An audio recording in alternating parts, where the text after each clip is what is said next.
Okay. మనం ఎక్కడి నుంచి ఎక్కడికి వెళ్ళాం? లేయర్స్ నుంచి వెళ్ళాం కదా. Yeah. సో అందరికి లేయర్స్ ఓకేనా? Layers concept.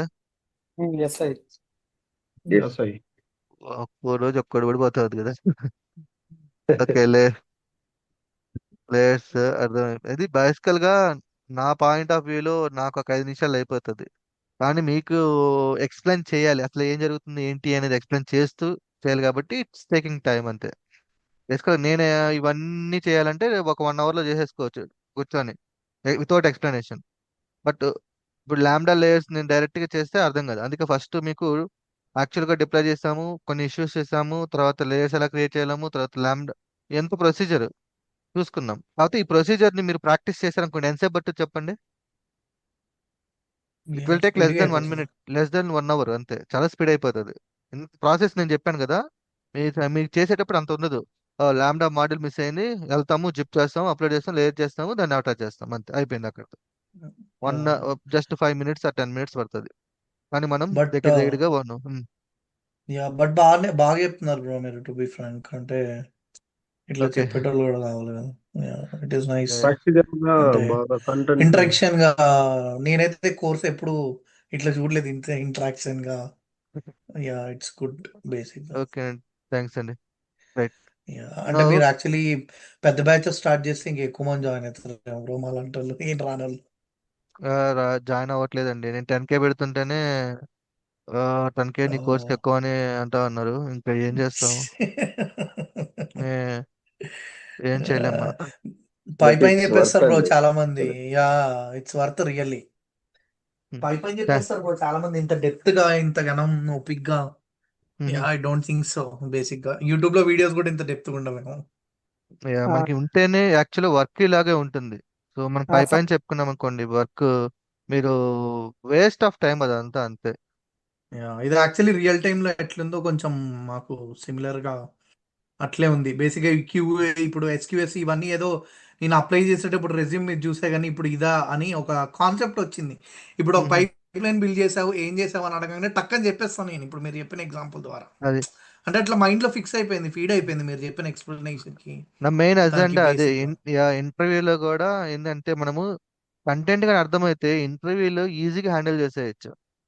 ఇప్పుడు యా, ఎస్కేఎస్ అదే. వాడు అడిగాడు అనుకో, what is the use of SKS అన్నావు అంటే నువ్వు స్టోరీ, పెద్ద స్టోరీ చెప్పేయచ్చు ఇప్పుడు నువ్వు, యా, ఏది సిచ్యువేషన్ ఎగ్జాక్ట్లీ బేస్ అదే అంటున్నా. చేసుకొని. లేదు సేమ్ ఎస్కేఎస్ మీరు ఎక్స్ప్లెయిన్ చేసిన డిజైన్ వేసి చూపించేయచ్చు వాడికి. అంతే. ఆ, యా. అంతే సేమ్. మామూలుగా జనరల్ గా అయితే ఆన్లైన్ లో చూస్తే SQS is a simple queue service, it stores the messages అని చెప్తాడు అంతే. వాట్ ఈస్ ద పర్పస్ అనేది ఎగ్జాక్ట్లీ. మనకి, వాట్ ఈస్ ద పర్పస్ అనేది మనకు తెలియడం కష్టం అక్కడ అంతే. Yeah, it's okay. Truly nice అండి, nice, thank you. Thanks Manoj garu. Okay, ఒకసారి మనము జస్ట్ కోడ్ కవరేజ్ ఇంట్రడక్షన్ చూసి ఇది క్లోజ్ చేద్దాము. ఓకే, నెక్స్ట్ లెవెల్ అన్నమాట ఇది. నేను చెప్పా కదా కోడ్ కవరేజ్ అనేది 85% ఉండాలి. ఒకవేళ ఇంటర్వ్యూలో అడిగితే మిమ్మల్ని లైక్ కోడ్ కవరేజ్ ఎంత మెయింటైన్ చేస్తున్నారు అనేసి, 85% ఉంటుంది మా దాంట్లో అని చెప్పండి. ఎవరికి 100% ఉండదు. 100% అనేది వెరీ డిఫికల్ట్ అనమాట. సో 85% మ్యాక్సిమం మెయింటైన్ చేస్తూ ఉంటారు. ఓకే, సో ఇప్పుడు ఈ కోడ్ కవరేజ్ చూడడానికి ఎలా ఉంటుందో ఒక ఇంట్రొడక్షన్ చూద్దాము. దాని తర్వాత ఓకే, నెక్స్ట్ లెవెల్లోకి వెళ్దాం. How to code coverage in my AWS Lambda. So ఇదంతా టెస్ట్ కేసెస్ అన్నమాట. ఇది కోడ్ కవరేజ్ 85% ఉండాలి మినిమమ్. ఇది పై టెస్ట్ కవర్. పై టెస్ట్ కొడితే మీకు కమాండ్స్ అన్నమాట ఇవి. ఇక్కడికి వెళ్దాం మనం. సో ఇప్పుడు ఈ ఫోల్డర్కి వచ్చేద్దాం. ఇంకా ఇక్కడ యూనిట్ టెస్ట్ ఉంది, టెస్ట్ సంథింగ్ ఏపీఐ గేట్వే ఇవన్నీ ఉన్నాయి. Let me clear this one also. Clear చేసేసాను. ఇంటిగ్రేషన్ టెస్ట్లు ఉన్నాయి, దీన్ని కూడా క్లియర్ చేసేద్దాం. ఏం లేవు ప్రస్తుతానికి అయితే ఎంటీ ఉన్నాయి. ఓకే, నా చూడండి, paste it, pytest. So pytest కొట్టాను. సో పై టెస్ట్ కొట్టినప్పుడు ఇక్కడ ఏమొచ్చింది, కలెక్టెడ్ 0 ఐటమ్స్. మీన్స్ ఇది టెస్ట్ ఫోల్డర్లోకి వెళ్తుంది. ఈ టెస్ట్ ఫోల్డర్లోకి వెళ్ళి ప్రతి ఫైల్కి ఖచ్చితంగా టెస్ట్ అనేది సఫిక్స్ ఉంటుంది అనమాట. ఓకే, ఇలా ఉన్న ఫైల్ని మాత్రమే ఇది టెస్ట్ ఫైల్ లాగా కన్సిడర్ చేస్తారు. సో టెస్ట్లోకి వెళ్ళి టెస్ట్ ఐ అండర్ స్కోర్ ఉంది కదా, తర్వాత API gateway test under score handler అని ఉంది. సో ఇక్కడ ఏమొచ్చింది, కలెక్టెడ్ 0 ఐటమ్స్ అంటుంది. కలెక్టెడ్ 0 ఐటమ్స్ అంటే ఏం లేవు కదా బేసికల్గా. సో అంటే ఏం టెస్ట్ చేయలేదు అది, అందుకే ఇలా వచ్చింది అనమాట. ఓకే, నా దీని తర్వాత పై టెస్ట్ కవరేజ్ అని ఇంకో కమాండ్ ఉంటుంది. ఈ కమాండ్ ఎగ్జిక్యూట్ చేస్తే మీకు మీ ప్రాజెక్ట్లో ఏమేమి టెస్ట్ చేశారు, ఎంత కోడ్ పర్సంటేజ్ ఉందో అది మొత్తం చూపించుద్ది.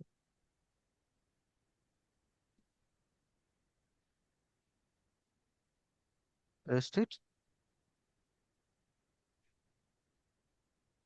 Is not recognized as the script. Okay, install చేసుకోవాల్సి వస్తుంది I think. Pytest requirement dot TXT pytest. Okay, let me use this command or else. ఇది పని చేస్తుంది నాకు తెలుసు. లేదే, ఒక్క నిమిషం.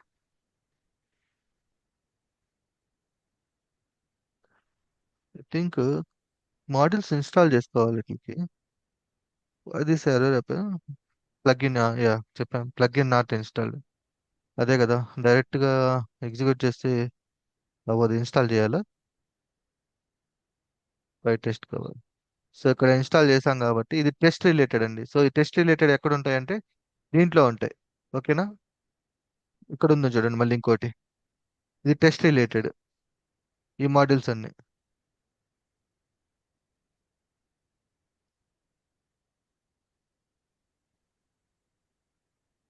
ఓకే, నా ఓకే ఇప్పుడు రన్ చేద్దాం కమాండ్. రిక్వైర్మెంట్ డాట్ టీఎక్స్టీ ఏమొద్దు, పై టెస్ట్ నాకు, yeah, పై టెస్ట్ రన్ అగైన్, పై టెస్ట్ కవరేజ్. ఈ కమాండ్ ఎగ్జిక్యూట్ చేద్దాం. ఒకవేళ ఈ కమాండ్ మీకు లేదనుకోండి, రీడ్మీలో యాక్చువల్గా రీడ్మీలో ఇచ్చేస్తాడు వాడు. రీడ్మీలో ఉంటాయి టెస్ట్ కేసెస్ ఎలా రన్ చేయాలని చెప్పేసి. ఇక్కడ ఏమైనా ఇచ్చాడా, ఇది శామ్ బిల్డ్ శామ్ డిప్లాయ్. ఇది శామ్ బిల్డ్ శామ్ లోకి ఏపీఎస్ ఎలా రన్ చేయాలని ఇచ్చాడు. టెస్ట్ కేసులు కూడా ఇచ్చాడు, ఇదిగోండి ఇక్కడ టెస్ట్ కేసులు ఉన్నాయి.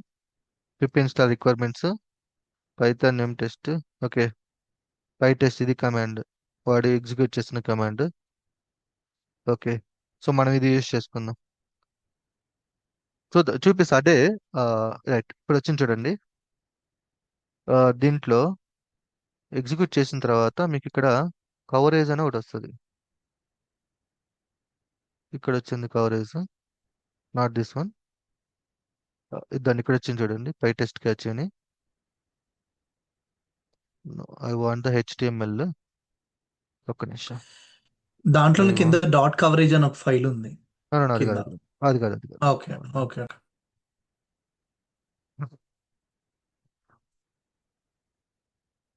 ఇది కొట్టేసాం మనం.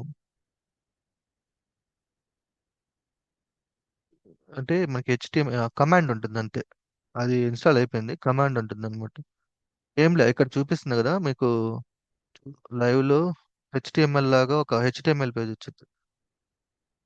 టు రిటర్న్ కాదండి, ఇక్కడ వచ్చింది, ఇది ఇట్లా వస్తుంది.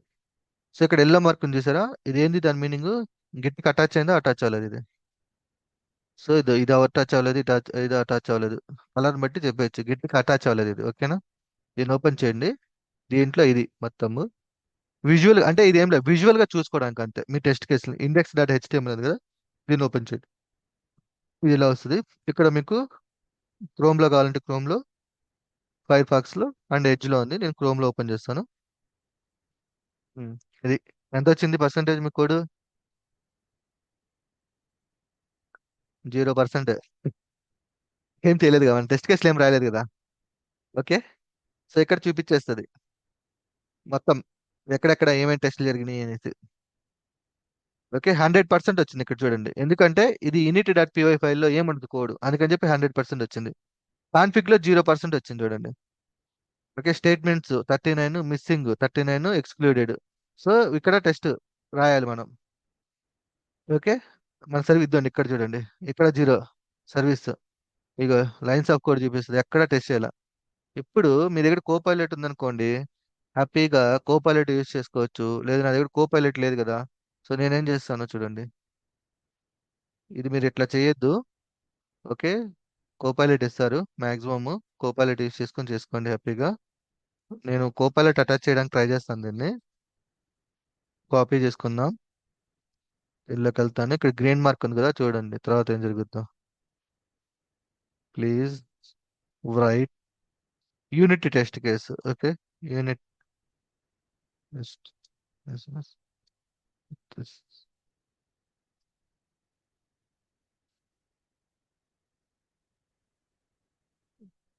ఏంటి ఇట్లా చెప్పేస్తున్నారని అనవద్దు.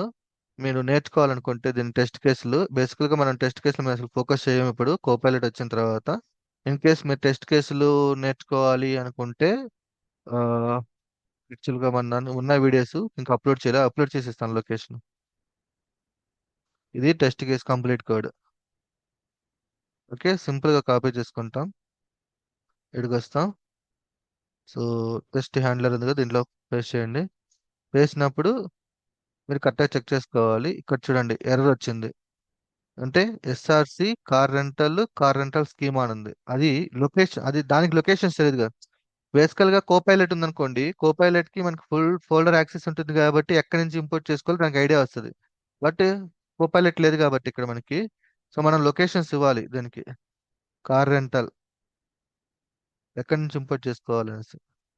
ఓకే, అండ్ ఇది వచ్చేసి ఎస్ఆర్సి కార్ రెంటల్ స్కీమా, దీన్ని మార్క్ చేయడం అంటాం.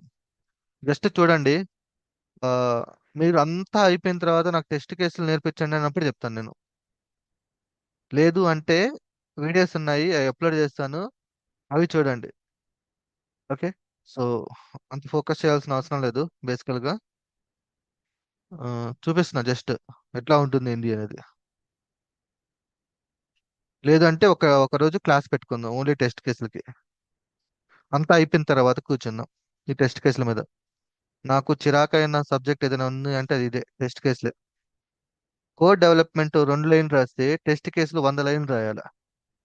నువ్వు నీ 2 లైన్లు కోడ్ని టెస్ట్ చేసుకోవడానికి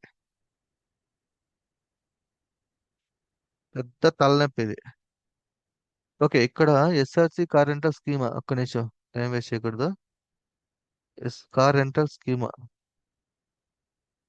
ఇది కార్ రెంటల్ స్కీమా అని ఉంది.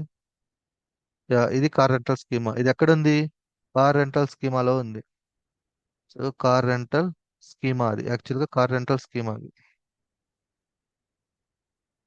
కార్ రెంటల్ స్కీమాలో, కార్ రెంటల్ స్కీమా, ఇది స్కీమాస్ లో ఉంది. Right now SCHEME schemas dot, ఇది ఎక్కడ ఉంది? ఎస్ఆర్సి ఉంది. ఓకే, ఇది పర్ఫెక్ట్. సేమ్ ఇది కూడా అంతే. జస్ట్ ఒక ఇన్ఫర్మేషన్ అంతే ఇప్పుడు మీకు చెప్తుంది, అర్థం చేసుకోవడానికి. జస్ట్ పైపైన అర్థం చేసుకోండి, డెప్త్ గా ఆలోచించద్దు. ఎస్ఆర్సి బోటో 3 క్లయింట్, ఎక్కడున్నాడు బోటో 3 క్లయింట్? కార్ రెంటల్స్ అంటే ఇక్కడ ఎస్ఆర్సి ఇక్కడ వాడుతున్నాం కదా, ఇక్కడ బోటో 3. ఇది ఎక్కడుంది? Car rental service, car rental service లో ఉంది. Car rental service, car rental service services లో ఉంది కరెంట్. అండ్ ఒకసారి చెక్ చేద్దాం మనం, కమాండ్ ఎగ్జిక్యూట్ చేసి పై టెస్ట్.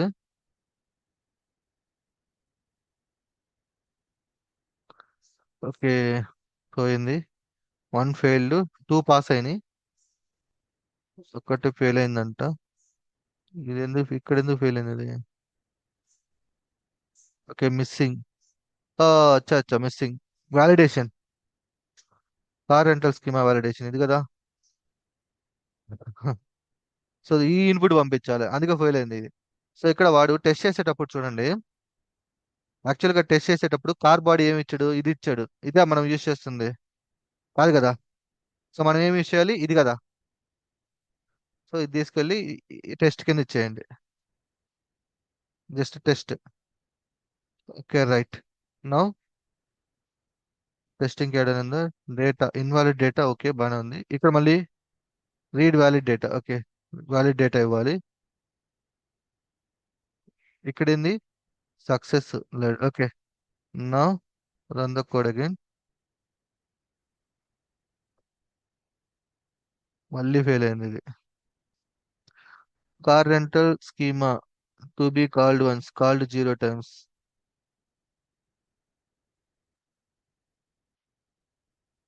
ఓకే ఇక్కడ పోయింది. ఎస్ఆర్సి స్కీమా, ఓకే వదిలేద్దాము. జస్ట్ చూపిస్తున్నా, ఒక్క ఫెయిల్ అయింది, 2 పాసెస్ ఉన్నాయి కదా. ఒకసారి మనము దీంట్లో కోడ్ కవరేజ్ చూద్దాం, అంటే ఇట్లా ఏమేమి సక్సెస్ అయినాయి చూద్దాం. సో ఇవన్నీ సక్సెస్ అయినాయి. ఓకే, ఇది ఒకటి టెస్టింగ్ అవ్వాలి, మిగతా అన్ని టెస్టింగ్ అయినాయి. Right, then go back. ఒకసారి రిఫ్రెష్ చేసి ఇక్కడ 0% ఉంది కదా, ఇప్పుడు చూడండి 81%కి వచ్చింది. అంటే మన ఏదైతే ఈ సర్వీస్ ఉందో ఇదండి, ఇక్కడ ఇది టెస్ట్ సక్సెస్ అయింది. కాకపోతే స్టేట్మెంట్స్ 17 టెస్ట్ చేసింది, 1 మిస్సింగ్ ఉంది. ఓకేనా, సో ఇప్పుడు 81కి వచ్చేసింది. బట్ రిమైనింగ్ పర్సంటేజ్ ఫెయిల్ అవుతుంది, దాని కూడా తీసుకురావాలన్నమాట. అర్థమైందా? కాన్సెప్ట్ అర్థమైందా లేదు, చాలా అంతే. మీకు ఈ ఇమేజ్ గురించి అర్థమైంది కదా, పై టెస్ట్ గురించి అర్థమైంది కదా. ఓకే, నాకు అర్థమవుతుంది మీరు ఇది ఇక్కడ కన్ఫ్యూజ్ అవుతున్నారని చెప్పేసి. ఓకే, సో అంత ఈజీగా ఏది కాదులే అర్థమవడానికి. టెస్ట్ కేసులకి నేను ఒక క్లాస్ తీసుకుంటా, అంటే చాలా ఇన్ డెప్త్ గా వెళ్ళాలి దీనికి నేర్చుకోవడానికి. ఎందుకంటే మనము 2 lines కోడ్ రాస్తే దాన్ని టెస్ట్ చేసుకోవడానికి మినిమం 100 lines ఆఫ్ కోడ్ రాయాల్సి వస్తుంది. మీకు డెవలప్మెంట్ 1 hour లో అయితే ఈ టెస్ట్ కేసులు మీకు అట్లీస్ట్ ఒక 6 hours అవుతుంది. అంత వరస్ట్గా ఉంటుంది. కాకపోతే దీన్ని అవాయిడ్ చేశారనమాట కోపైలట్ లో. కానీ కోపైలట్ వాడాలి అంటే ముందు మీకు ఈ సబ్జెక్ట్ తెలిసి ఉండాలి కదా, ఈ ప్యాచ్ అంటే ఏంటి, ఓకే ఇక్కడ మాక్ అంటే ఏంటి, ఇక్కడ ఈ టెస్ట్ ఇది ఎలా రాస్తున్నావు, ఇవి తెలియాలి కదా, ఈ ఇన్ఫర్మేషన్ మీకు తెలియాలి కదా ఖచ్చితంగా. అవునా కదా? హలో. ఎస్ఐ ఎస్ఐ చూస్తున్నాం. Yeah, okay. సో జస్ట్ ఇది టెస్ట్ కేసెస్ లో ఇలా రాస్తారు అని తెలుసుకోండి అంతే. ఓకే, సో ఇన్ డెప్త్ నేను ఇది ఏదైతే ఉందో, ఇక్కడ నువ్వు ఎందుకు ఇది ప్యాచ్ చేసావు, ఇక్కడ ఎందుకు మాక్ యూస్ చేసావు, ఓకే, ఆ, ఇది ఎందుకు ఇట్లా చేసినాము, ఇవన్నీ కూడా ఒక బిగ్ క్లాస్ తీసుకొని ఎక్స్ప్లెయిన్ చేస్తాను టెస్ట్ కేసుల వరకు. బట్ గుడ్ థింగ్ ఏంటి అంటే టెస్ట్ కేసులు మనము అంటే ఎక్కువ వాటి మీద స్పెండ్ చేయాల్సిన అవసరమే లేదు. మీకు కోపైలట్ ఇస్తారు, కోపైలట్ని యాడ్ చేసుకొని టెస్ట్ కేసులు రాసుకోండి. బట్ కోపైలట్ ఇచ్చింది కరెక్టా కాదా అని మనము వ్యాలిడేట్ చేయాలి కదా, blind గా కాదు కదా. సో దాన్ని వ్యాలిడేట్ చేయాలంటే మనకు ఖచ్చితంగా ఈ టెస్ట్ కేసు సంబంధించిన నాలెడ్జ్ ఉండాలి. అవునా? కరెక్టే కదా. సో అది నేను మళ్ళీ ఒక సపరేట్ క్లాస్ తీసుకొని ఎక్స్ప్లెయిన్ చేస్తాను. ప్రస్తుతానికైతే ఎవరిది మనోజ్, మీరు ఏంది చేశారు, క్రియేట్ చేయరా? Oh sorry sorry. Okay, so test కేసులు రిలేటెడ్ లైక్ కోడ్ కవరేజ్ అనే సింపుల్, మీకు కోడ్ కవరేజ్ అనే కాన్సెప్ట్ అర్థమైంది కదా, బేసికల్ గా ఎందుకు చేస్తారు అనేది. ఎన్ని లైన్స్ ఆఫ్ కోడ్ రాసాము, ఆ లైన్స్ ఆఫ్ కోడ్ ని నువ్వు టెస్ట్ చేసావా లేదా అని చేయడానికి. సో మినిమం 85% మెయింటైన్ చేస్తుంట. ఇది అర్థమైంది కదా, ఎలా చూడాలి ఏంటి అనేది విజువల్ గా కూడా చూపించాను మీకు. క్లియర్ అయినా? SI okay right. సో ఇంకొకటి మిగిలింది మనకి, CI CD pipeline, docker, infrastructure as code, logging గురించి మీకు తెలుసు, లాగ్స్. ఓకే, ఆల్రెడీ ఐడియా ఉంది, ఇది వదిలేస్తాను. ఎక్సెప్షన్ హ్యాండ్లింగ్ గురించి కూడా మీకు తెలిసిందే, ట్రై ఎక్సెప్ట్ రాస్తాం కదా, అదే ఇది ఎలా హ్యాండిల్ చేయాలనేది, ఇది మీకు ఐడియా ఉంది. ప్రాజెక్ట్ స్ట్రక్చర్ ఐడియా ఉంది. మానిటరింగ్ అలర్ట్ ఇదేనా, ఇది కొత్తగా ఉందా లేకపోతే ఆల్రెడీ చూసామా దీన్ని?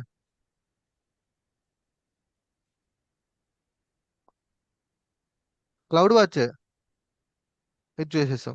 సో మనం కవర్ చేయాల్సింది ఇంకా CICD pipelines, docker, infrastructure as code, వీటిని కవర్ చేద్దాం అండ్ పోయిటరీ.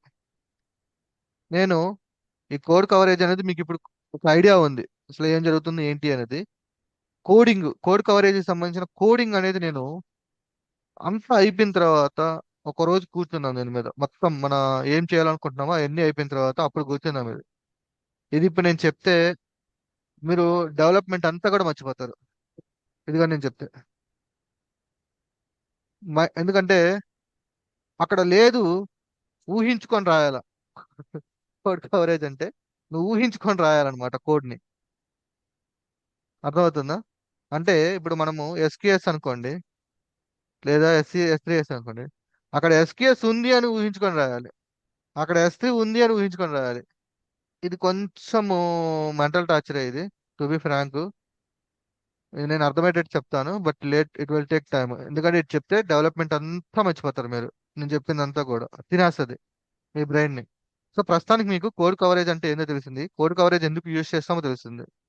ఓకే, చాలు. కోడ్ కవరేజ్ అనేది ఎలా రాయాలి అనేది నేను తర్వాత ఎక్స్ప్లెయిన్ చేస్తాను. ఇది ఒక్కటి పక్కన పెట్టేసాను. సో రేపు మనము సిఐసిడి పైప్ లైన్, ఈ డాకర్, ఇన్ఫ్రాస్ట్రక్చర్ యాజ్ కోడ్ అంటే వీటిలో వచ్చేస్తుంది ఇది, అండ్ పోయిటరీ. ఓకే, ఇది కంప్లీట్ చేస్తే సో ఓవరాల్గా మీకు ఒక AWS ETL లాంబ్డా ప్రాజెక్టు అయిపోయినట్టే. అయిపోయినట్టా కాదా? అయిపోయినట్టు సార్. ఓకే, సో ఇంకా మీరు ఏ ప్రాజెక్ట్ వచ్చినా దీన్ని రిఫరెన్స్గా, ఇప్పుడు మనం నేర్చుకున్న నాలెడ్జ్ని రిఫరెన్స్గా చేసుకొని ఓకే వర్క్ చేసుకోండి.